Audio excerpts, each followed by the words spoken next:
राशि सुबह से परेशान थी। उसकी कामवाली की सास बीमार थी, इसीलिए वो 2 महीने की छुट्टी पर गांव चली गई। क्या हुआ राशि? ऑफिस जाने का टाइम हो रहा है और तुम अभी तक किचन में ही हो। तो और क्या करूं? पुष्पा अचानक छुट्टी लेकर गांव चली गई। बिल्डिंग के सारे फ्लैट्स में पूछ लिया है, किसी की भी कामवाली खाली नहीं है। एक काम करो, तुम गाड़ी लेकर ऑफिस पहुंचो, मैं ऑटो लेकर अपने ऑफिस चली जाऊंगी। तभी दरवाजे की घंटी बजती है। जी कहिए, आपको किससे मिलना है? मेरा नाम सुदर्शन है और ये मेरी पत्नी अनुपमा है। हम दिल्ली से आए हैं। आपके नीचे वाली बिल्डिंग के फ्लैट में जो अशोक रहता है वो मेरा भांजा है। पता नहीं, बहुत देर से हम घंटी बजा रहे थे, किसी ने फ्लैट का दरवाजा ही नहीं खोला। हाँ, हमने तो 1 हफ्ता पहले ही अशोक को बता दिया था कि हम मुंबई आ रहे हैं। इनके घुटने का इलाज करवाना था, तो सोचा अशोक तो यहाँ रहता ही है। अशोक को फोन किया आपने? बेटा, यहाँ आते हुए टैक्सी में फोन की डायरी सीट पर ही छूट गई। उसी में ही अशोक का फोन नंबर था। रुकिए, मैं अशोक को फोन मिलाता हूँ। हाँ, हेलो अशोक, मैं समीर बोल रहा हूँ। वो तेरे मामा जी यहाँ आए हुए हैं, तू कहाँ है? हेलो समीर, मैं तो जरूरी काम से काजल के साथ लंदन आया हुआ हूँ। लंदन? पर तेरे मामा मामी यहाँ मेरे घर पर हैं, अब उन्हें क्या बोलूं? एक काम कर यार, मेरी थोड़ी मदद कर दे। मैं 2-3 दिन में जैसे ही काम खत्म होता है वापस लौट आऊंगा। तब तक तू मामा मामी को अपने घर पर ही रख ले यार। तू मेरा दोस्त है ना। पर अशोक, हेलो समीर, यहाँ नेटवर्क नहीं है, आवाज नहीं आ रही है। मैं तुझसे बाद में बात करता हूँ, ठीक है? मामा मामी का ख्याल रखना। हेलो। अशोक फोन काट देता है। समीर कमरे में जाकर राशि को सारी बात बताता है। क्या अशोक का दिमाग खराब है क्या? हम दोनों वर्किंग हैं, मेड मेरी आ नहीं रही है, ऊपर से ये दिल्ली वाले मेहमान, वो भी अपने नहीं किसी और के, और उनकी देखभाल हम क्या करें? मैं अभी जाकर उन्हें कह देती हूँ कि वो अपना इंतजाम कहीं और कर ले। रुको राशि, बेचारी दिल्ली से आए हैं, पता नहीं उन्होंने चाय पानी पिया भी है या नहीं। बुजुर्ग हैं, ऐसे उनको एकदम से भेजना अच्छा नहीं रहेगा। इतने बड़े मुंबई शहर में कभी ऊंच नीच हो गई तो अशोक तो हमें ही कहेगा ना। 1-2 दिन देख लेते हैं, अशोक आ ही जाएगा। समीर सुदर्शन और अनुपमा को सारी बात बताता है। शुक्रिया बेटा, जीते रहो। अंकल जी, आंटी जी, मैं ऑफिस जा रही हूँ। आप पीछे से कुछ भी आपको खाना हो फ्रिज में रखा हुआ है, आप ले लीजिएगा। हाँ बेटी, तुम आराम से अपने काम पर जाओ, हमें जो चाहिए होगा हम ले लेंगे। समीर और राशि अपने अपने ऑफिस चले जाते हैं। शाम को जब राशि ऑफिस से लौटती है तो वो घर की हालत देखकर हैरान रह जाती है।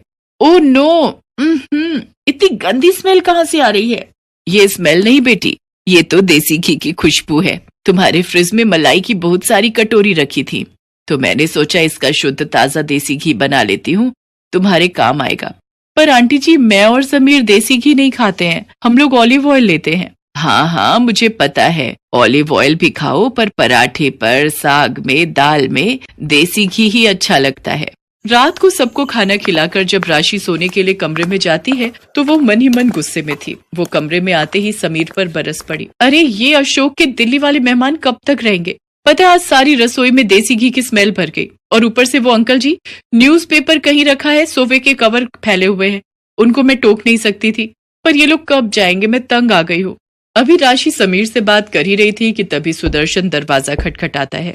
अब क्या हुआ अंकल जी, बताइए, कोई परेशानी तो नहीं है? समीर बेटा, रात को सोने से पहले मुझे हाजमोला खाने की आदत है। क्या तुम्हारे पास हाजमोला होगी? अंकल, हाजमोला तो नहीं होगी। एक काम करते हैं, नीचे बराबर में ही एक दुकान है, वो अभी खुली हुई होगी, चलिए मैं आपको लेकर दे देता हूँ। जाओ, मेहमानों की सेवा करो, मैं सो रही हूँ, मुझे नींद आ रही है, सुबह जल्दी उठना है। समीर और सुदर्शन दोनों सड़क पर बातें करने लगते हैं। अशोक छोटा सा था जब उसकी माँ यानी कि मेरी बहन का स्वर्गवास हो गया, और 2 साल पहले जीजा जी भी गुजर गए। अशोक बचपन में हमारे घर ही आकर रहता था। उसका अपनी मामी से बहुत प्यार रहा है, तभी तो हम बेझिझक उसके पास चले आए। जी अंकल, मैं समझ सकता हूँ।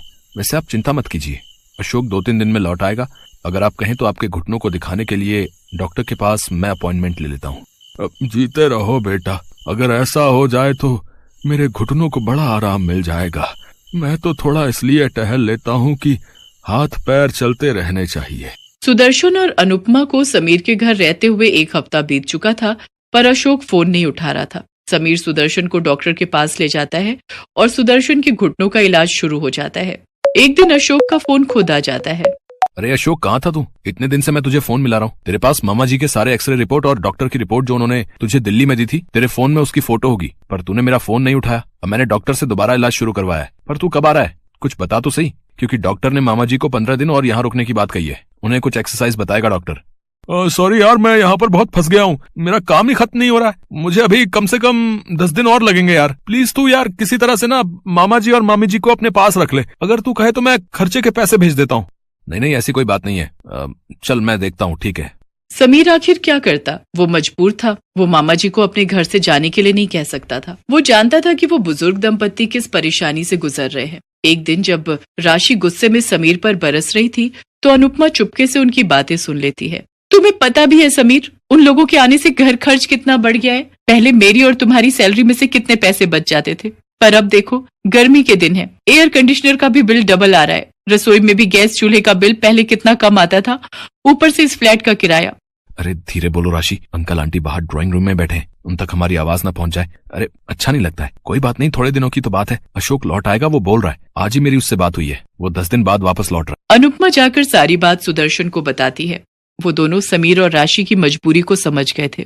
सुदर्शन उसी शाम बाजार जाकर राशन का बहुत सारा सामान, खाने पीने की चीजें, फल सब्जियां सब खरीद लाता है। अनुपमा उस रात बढ़िया बढ़िया खाने के व्यंजन बनाती है। जब राशि और समीर घर लौटते हैं तो घर का तो पूरा नक्शा ही बदला हुआ था।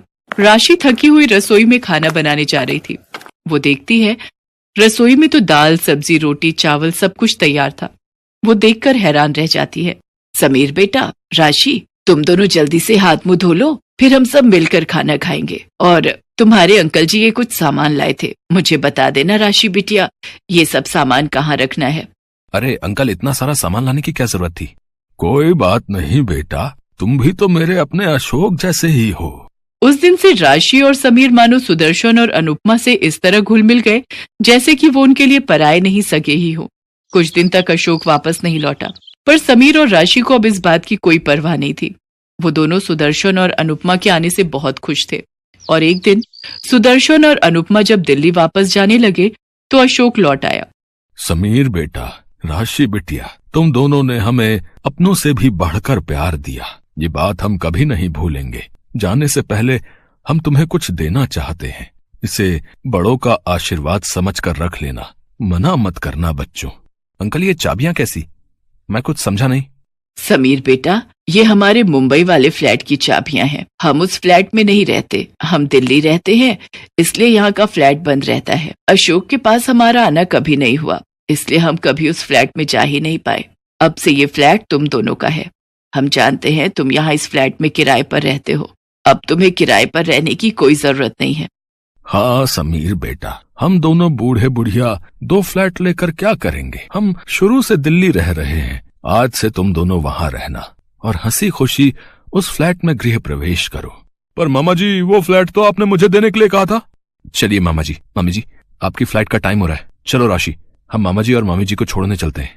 राशि और समीर सुदर्शन और अनुपमा को छोड़ने एयरपोर्ट चले जाते हैं और अशोक उन्हें जाते हुए देखता रहता है।